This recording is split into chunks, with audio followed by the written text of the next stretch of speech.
Kailash Shiva's mystery.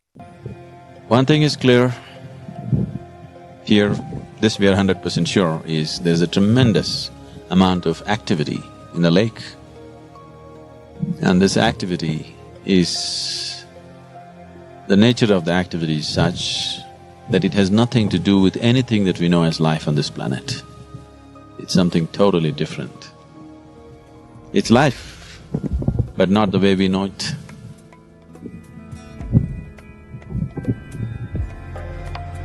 I wouldn't call Manasarovar a spiritual place because spirituality is out of human being. These beings, if you can call them that, I don't know what we can call them, whether we can call them beings or things or creatures or what. We have no words for things or happenings which don't belong to our realm of experience. They don't belong to anything that we know as life. So for now, due to lack of words, we'll call them beings. Their nature is nothing to do with who we are and what we are, on this level at least. So this is not really a spiritual place, but somehow life from somewhere has chosen this almost like an airport. They're just landing, taking off, landing, taking off at a tremendous pace. This is just crazy. This doesn't stand to any reason. Why for millions of years, one particular spot on the planet has been used by life which doesn't belong here? Why? And why the same place? And why for so long?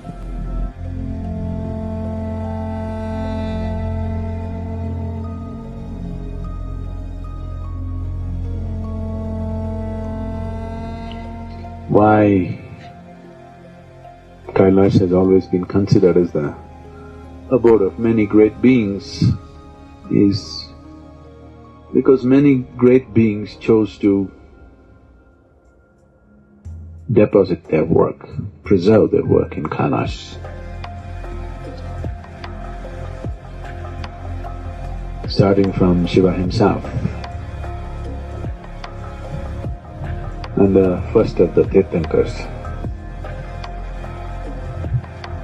and two of greatest Buddhist teachers.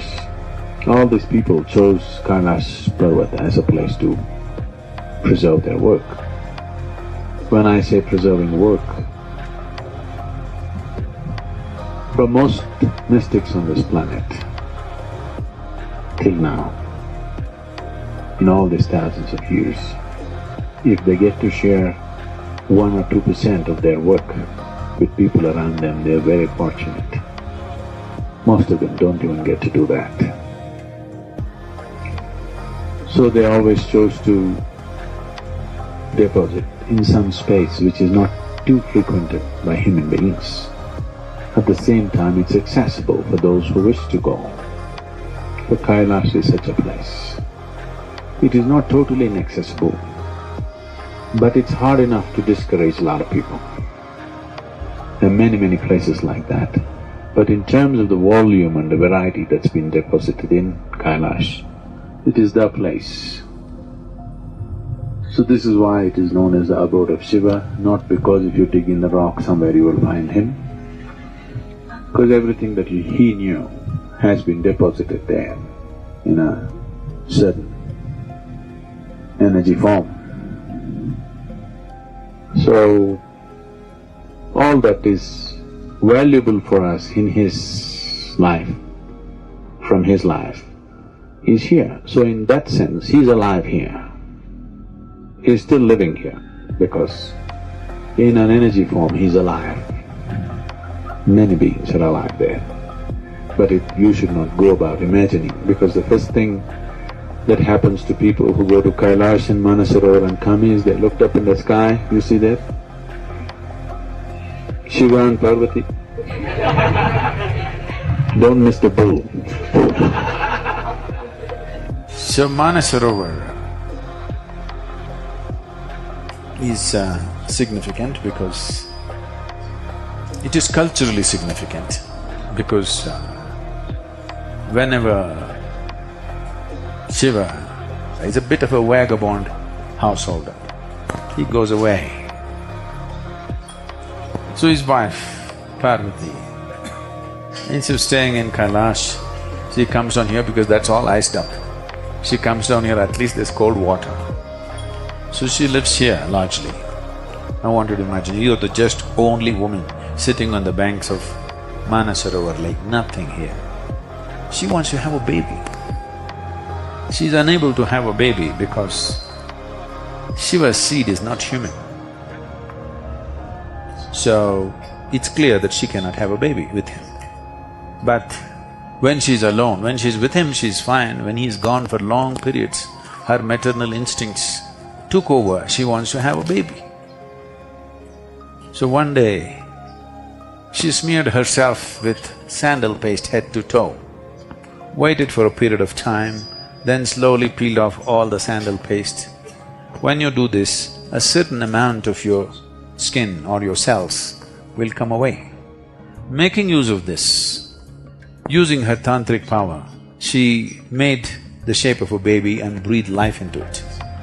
A nice little boy came and she was very happy in the company of this boy, and he grew up, just the two of them, nobody. And Parvati wants to have bath. So she set up a small barrier and asked the boy to watch out, that nobody comes this way. So the boy took this duty as he's very proud to guard his mother. He's in that state. And Shiva and his friends landed up.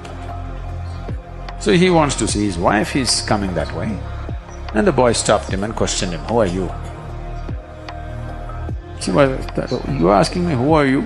With a flick of his sword, he took off the boy's head and went to see Parvati. He was very happy to see his wife after 12 years. But the wife saw blood on his sword and she screamed. And he got the works. Then he doesn't know what to do. He thought after 12 years he'll get a great welcome.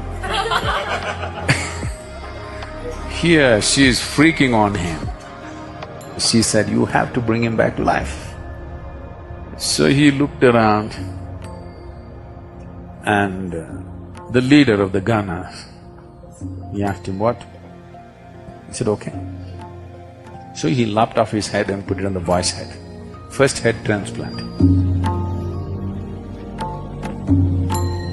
So now the boy had a human body and a Ghana's head, that too chief of the Ghana's head, and he had a limb which was boneless limb. So he became a Ganapati, the chief of the Ganas. Somewhere down the line, artists from Sivakasi in Tamil Nadu, because they had never seen a Gana but the place was full of elephants, a boneless limb means they could not imagine beyond an elephant. So they slowly made that into an elephant. Whatever they do even today, everybody calls it only Ganapati. Nobody calls him Gajapati. Okay? He's Ganapati. He is the king or the leader or the chief of Ghanas. For more such videos, subscribe to Shiva the Supreme.